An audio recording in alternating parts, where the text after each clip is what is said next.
Ladies and gentlemen, it's tumultuous times like this is when we've got to be honest. We've got to be truthful. It's time for a truth bomb. All right. Here we go, back again on the other side of the coin.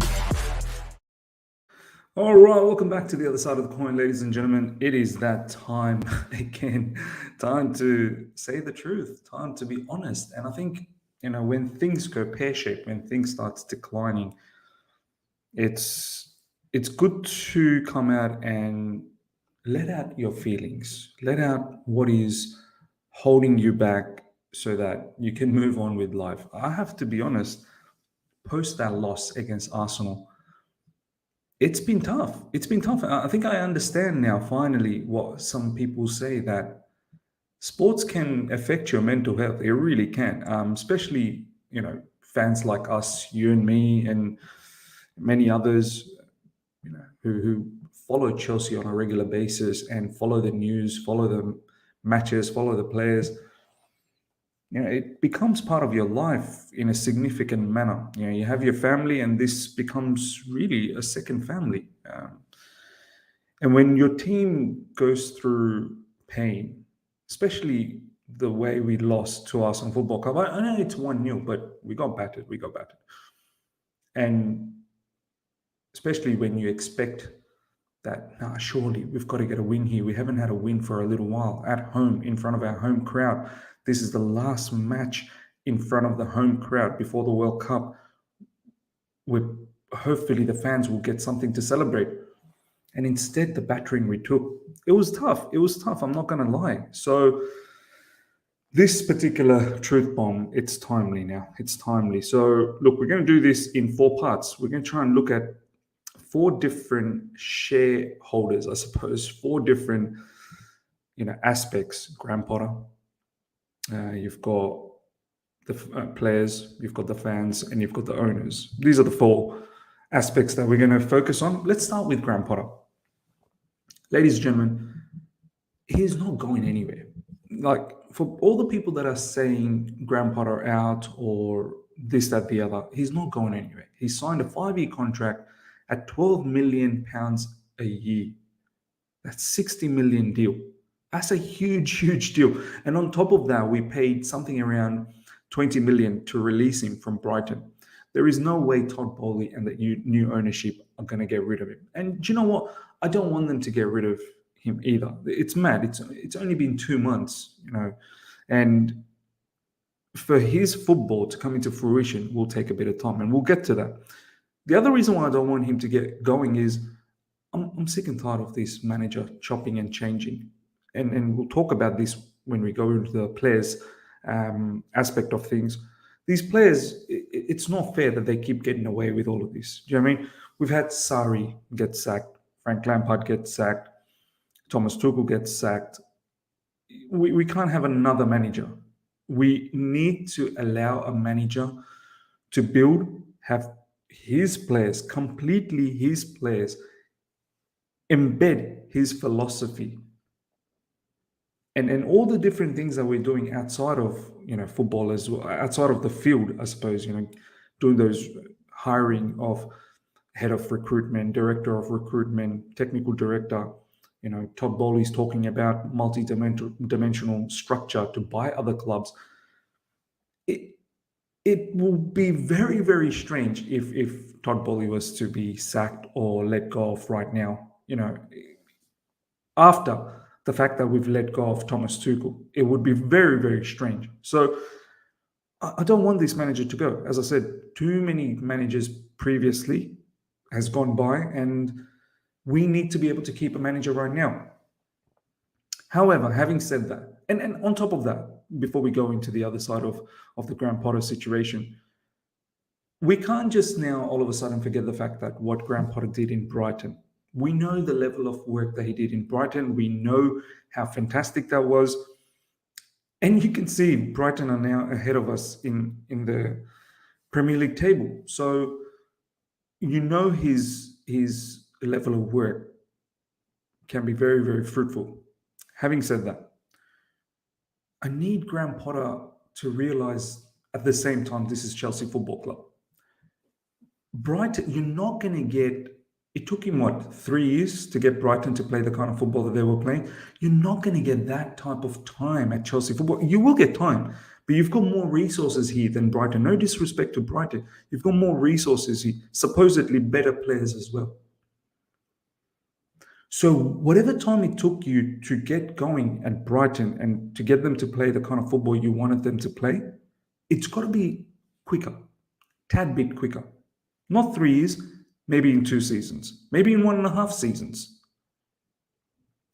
The other things that I don't tend to appreciate about Graham Potter is sometimes in the press conference, whether it's pre-match, post-match, it's okay to be brutally honest.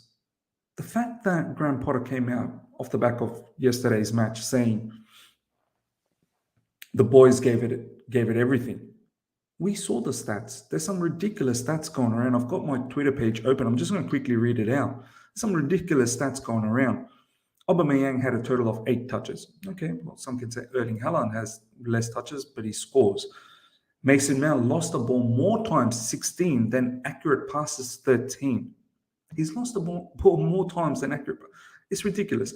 Raheem Sterling completed 1 out of 6 dribbles and won 3 out of 13 ground duels. And there's many other stats, many other horrible stats. At Stamford Bridge, we finished off with 0.26 XG. We got battered. We didn't create anything. So off the back of that, coming out and saying that the boys gave everything, I'd rather you be brutally honest.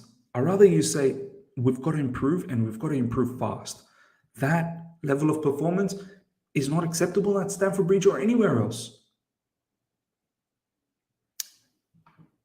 Trevor Chalobah comes up post-match and said, the gaffer said, we can't dwell on this loss, we just need to move on. It's not about dwelling, it's about reflecting as well. It's about understanding. Or else how are these players going to know what's going on? I need Graham Potter at times to send a rocket up these players' backsides. None of this, yes man thing all the time. Yeah, certain places you can be a yes man. Not always, though. But I know at Chelsea Football Club, there are certain players, they don't like being told. They don't like being criticized. They don't like being, have aggression towards them. But you need that. You need to be able to tell the players direct that that's not good enough. Not at any level, regardless of it being Chelsea Football Club. I need Graham Potter to do that. And I get it. I completely understand. At the moment, there's a lot of adversities. But Tuchel faced all of those adversities as well. And not just Tuchel, many other managers prior to that. Injuries to key players. I get it. This is why I'm waiting. And I'm not going to be surprised if we have a negative result against Newcastle.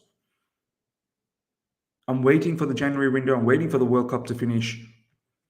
We need some players in. We need some of these players gone. But as I said, Graham Potter needs to realize this is Chelsea Football Club as well. There's some standards to be maintained. We've now won against Aston Villa in the Premier League, which was a cheeky victory. Individual performances. We drew against Brentford, no goals there. We drew against Man United, 1-1. Battered against Brighton. And we lost against Arsenal. That level of results, lack of goals as well, lack of creativity, regardless of you being, it's your first big job and it's early days at Chelsea, there's some standards to be maintained. You've got to be able to squeeze out some wins out of that. We've now gone 4 games without a win. If you want to count Aston Villa's game, that's 5 games without playing well. So that's got to change. Now, let's talk about the players' perspective. Some of these players, ladies and gentlemen, they're average. We have to just say it out. They're average. Kai Havertz, I'm starting to think, is probably not even Chelsea level, seriously. I mean, the odd good game here and there, good shot outside the box. The consistency is just not there. Mason Mount, once again, that really good purple patch, and now he's disappeared again. And Mason Mount, there's a clip of Graham Potter saying Mason's the kind of player that wants to keep playing. That's how he builds momentum. That's how he builds confidence. My man, learn how to build confidence without playing always. We can't just keep picking you and getting you to start and you're going to disappear the way you did against Arsenal. What is your role? Are you a creator? Are you a off-the-ball work rate, highly regarded in defense? Are you a goal-scoring machine? What is the role? And it's not just with Mason Mount, even Kai Havertz. Raheem Sterling is starting to, and I said this, I was worried about this when he left Manchester City, that he's probably going to drop to our levels. All these attacking players come into Chelsea Football Club and they start declining. They start looking so poor. And as soon as they leave, they start looking good again. So is there something within the club? Aubameyang. All of these players, they probably need more help attacking-wise. They need more quality in and around them. Not enough quality, a lot of expectation on them, and they're crumbling. Ruben Loftus-Cheek. Classic example, Ruben Loftus-Cheek. Are we in a stage where we're so sympathetic towards him because of his injuries? We feel sad, we feel sorry. So when we see him do somewhat well, we get so excited, we forget the fact that that's not even good enough. His performances against AC Milan and so on and so forth, we got so hyped up about it, we forgot that that's probably just par. We need more. There's no goals, there's no assists from Ruben Loftus-Cheek. It's not like defensively he's an amazing defensive midfielder or a central midfielder. So what is it? And there's many other players, man, many other players. Reece James, the loss of Reece James is huge. We have to understand that. It's huge. He's a defensive unit. He's an attacking outlet. When we come across key wingers in the opposition side, Reece James is able to lock them up. That's a huge benefit for us. Not having that is detrimental. But not having a backup for him is naive. How we didn't address that, these are the things, and we'll get to the ownership situation very soon. We need to get it right. World Cup is probably being a bit of a side issue as well. These players, I think they're completely focused on the World Cup now. They don't want to get injured. And probably rightly so. They've seen some of their teammates missing out on the World Cup. This comes every 4 years. It's a huge opportunity. You want to do well for your nation.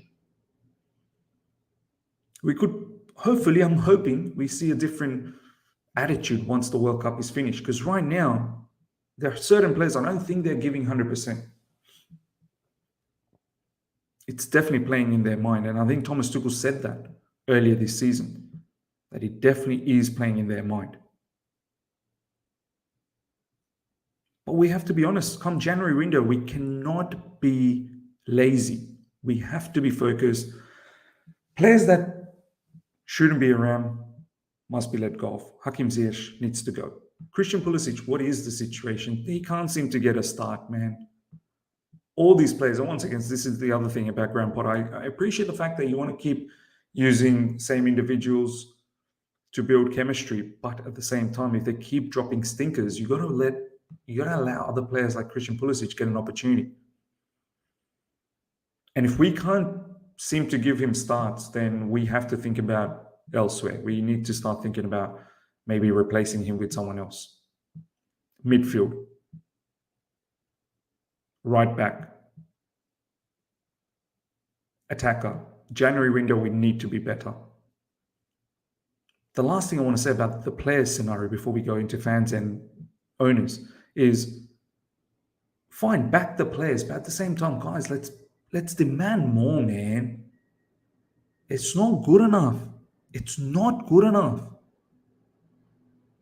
These players, some of them were touted to be generational, apparently, and it's not good enough. We need more. We can't just be happy with the basics. Havertz had good involvement. Hell, involvement is the most basic thing you need to have in football. If that's what just gets us happy, then we're in trouble. Now, in regards to fans, we have to align our expectation. It could be very well that we may not make top four. However, post World Cup, that's when I can really assess the situation. We've drawn Borussia Dortmund in the Champions League. The matches will be in February, March, and I expect our team to be totally different by then. Because January, I need minimum 2 to 3 new players. Yeah, you can laugh at Chelsea Football Club. Oh, we've spent already so much money. Now we need more players. Yeah, we do. I'm sorry. Some of the profiles of the players that we have are a complete mismatch. Some of them are even injury prone. We need solid backups. So as a fan's perspective, buckle up. Pain will continue for a little bit longer until it starts changing. Expectations have to be aligned properly. Asking for top 4 and then not demanding to win against Arsenal or Newcastle doesn't work that way. January, we need to do a lot of damage, buy some key players, and then let's see what Graham Potter can do in the second part of this season. We need to pick up more victories. If we are a chance, because there are other teams that are in unbelievable form and they're playing. The competition is tough. Newcastle, Spurs won't go away. Man United, I know they got battered, but they'll be in and around that situation. Brighton are in the mix. And now Unai Emery is in Aston Villa and Wolves have got a new manager, Lopetegui. Premier League is tough. Graham Potter, I hope he realizes you've got Chelsea, you're Chelsea manager now. This is not Brighton. You need to have some sort of a swagger. Last but not least, truth about the owners. I appreciate the fact that you've backed Graham Potter and we need a long-term manager. It's chopping and changing in this current era ain't going to work. This isn't the Roman era, early stage, chop, change, and we keep winning. It's not going to happen. It hasn't been happening. Besides the Champions League in recent times and probably Europa League during Sarri times, in the last 5 seasons, what else have we done significantly? In the league, we've not done anything significant since Conte, that particular season when we won. So we have to stay patient with this ownership. The owners look like they're trying their level best to bring in all these personnel that's going to help with recruitment, which is important. Recruitment is the key. We need to make sure every player we bring in from here on in works to the T. I hope Todd Bowley is able to convince some players as well. It's going to be very difficult if we don't get top 4. But I hope at the same time Todd Bowley demands excellence as well from Chelsea Football Club. That when things start to go pear-shaped, that there are people accountable for as well. We need accountability in this football club. We can't just let it just ride.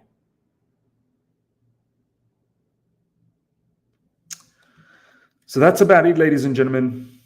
The bottom line is fasten your seatbelts. It's going to get tough. We have to stick together. Graham Potter ain't going nowhere. And Graham Potter is not a bad manager. Does he give you David Moyes vibes, as some people are saying? When he was at Man United? We'll see. But there are certain things he needs to improve. There's no doubt about that. There are certain things that this team needs to improve on as well. Certain personnel are just not fit for Chelsea Football Club. Before I go, I want to share a particular video which really caught my eye yesterday. And I want to be able to share this with you guys. Let's go.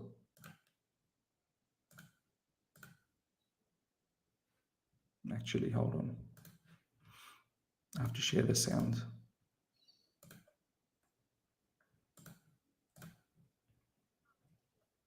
Check this out, guys. This particular video, this is the kind of attitude at times I need from my manager. Hope you guys enjoy this. I shall see you guys very, very soon. Listen, no misunderstanding. There's one fucking side of me that you haven't fucking seen, boys. Number one, West, whether we play with 3, 4, 5, 6, it's my fucking decision.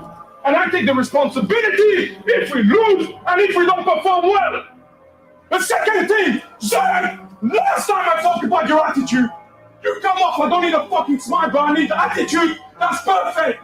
You were no good, just like all the other one. I could have taken off from Henry to the last one without anyone complaining. Today, we deserve to lose anyway. We can be fucking happy with 1 point. 95 minutes, we just wasted time. You wasted your time, I wasted my time. It was better not to come. It was better to send the under 21.